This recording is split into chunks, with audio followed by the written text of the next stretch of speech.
2, 1. Assalamualaikum warahmatullahi wabarakatuh. Selamat siang yang kami hormati para dewan juri yang telah hadir, serta rekan tim berpikir kami yang sangat saya banggakan dan seluruh audiens yang saya hormati. Berdirinya saya di sini memberi pro pada mosi pada hari ini yang bernama aktivisme pemuda di media sosial lebih banyak digerakkan oleh emosi dibandingkan daripada logika. Aktivisme pemuda di media sosial ini lebih menjadi fenomena yang sangat menonjol di kalangan akhir-akhir ini, di mana era digital yang sekarang lebih tersorot teknologinya.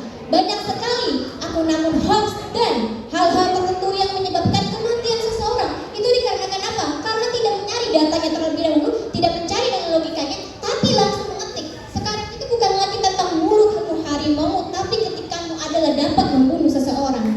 Dan sekarang menurut teoritis dan founded pada tahun 2018 dalam bukunya yang bernama Political Participation in All Changing World yang berisikan tentang aktivisme di media sosial yang bergantung pada keterlibatan emosional dan ekspektasi identitas daripada pemikiran yang rasional, yang dimana kita dapat simpulkan artikan saudara-saudara dan rekan tim berpikir saya pada hari ini yang bernama sistem media sosial seperti Instagram, media sosial, Twitter, dan lain sebagainya dirancang untuk membuat penggunaannya cepat, viral, tanpa mengetahui apakah itu real, apakah itu fakta, apakah itu sudah dipikirkan secara macam dapat membunuh seseorang ataupun memberikan seseorang kesalahan atau kesalahpahaman. Artinya, komunitas di media sosial sering muncul karena adanya. Iya. Baik, bagaimana akhirnya tim pro membantah fakta bahwasannya aktivisme sekarang lebih digerakkan kepada logika seperti contoh Ferry Irwandi, Jeremy Pauline, dan beberapa influencer lainnya yang membuat orang populer pergerakan ini dengan menggunakan logika bukan sekedar emosi. Terima kasih. Baik, terima kasih tim berpikir saya yang telah memberikan pertanyaan kepada tim pro kami. Dan di sini saya juga akan mengambil kasus teman-teman dan saudara tim rekan saya yang bernama adalah, mungkin kalian ingat yang pernah viral dan sangat viral, yakni adalah Justin for Audrey, yang dimana dia adalah terkenal karena adalah korban.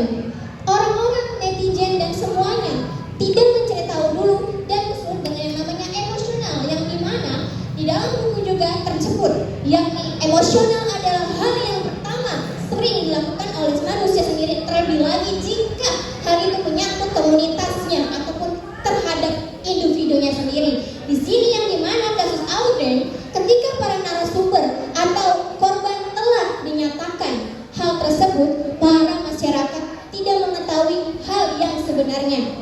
Ketika narasumber diberikan suara di dalam podcastnya, barulah seperti apa masyarakat bermuka dua tanpa mengetahui hal tersebut dapat membunuhnya.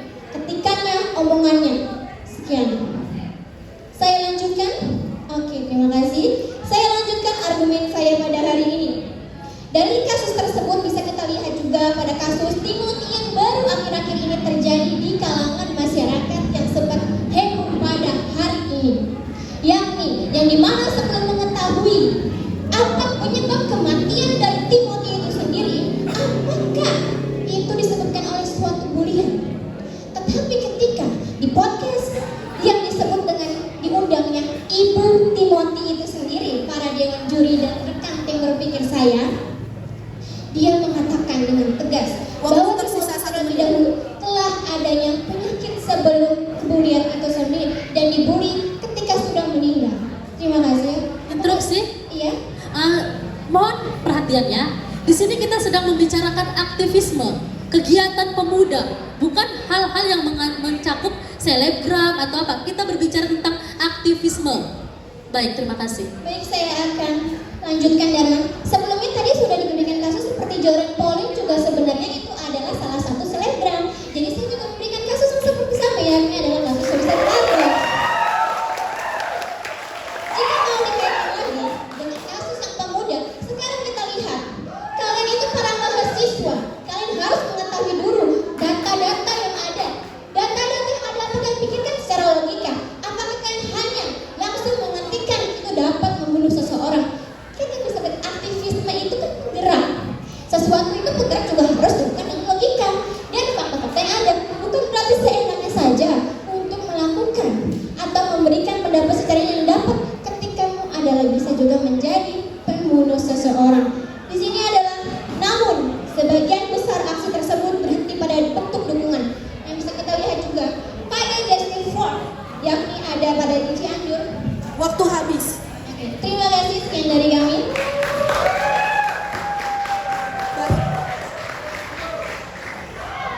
Selanjutnya pembicara kedua dari tim kontra.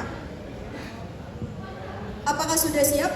Waktu Anda dimulai dari 3, 2, 1. Kogito ergo sum, aku berpikir maka aku ada. Baik, assalamualaikum warahmatullahi wabarakatuh.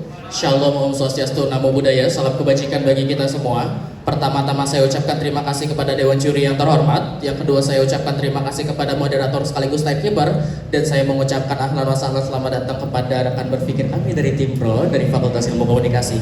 Baik, sedikit kita bedah, ada kesalahan berpikir atau ada kesalahan daripada definisi daripada aktivisme ini. Aktivisme itu adalah sebuah kegiatan yang dilakukan untuk merubah gerakan sosial politik, dan contoh-contoh yang diberikan tadi justru tidak berkesinambungan terhadap kegiatan-kegiatan yang diberikan untuk mengubah sosial politik. Baik, mari kita lanjutkan argumen ini. Kami akui emosi ini memang hadir dalam setiap gerakan, pasti. Ketika kita melihat contoh revolusi-revolusi yang ada di dunia ini, kita lihat di buku Il Principe karya Niccolo Machiavelli, atau kita lihat Napoleon Bonaparte dalam menggerakkan revolusi Prancis, itu awal karena menggunakan emosi, bukan karena logika dulu, tapi emosi. Dikarenakan apa? Dikarenakan semua sudah muak dengan kerajaan atau Raja Louis ini yang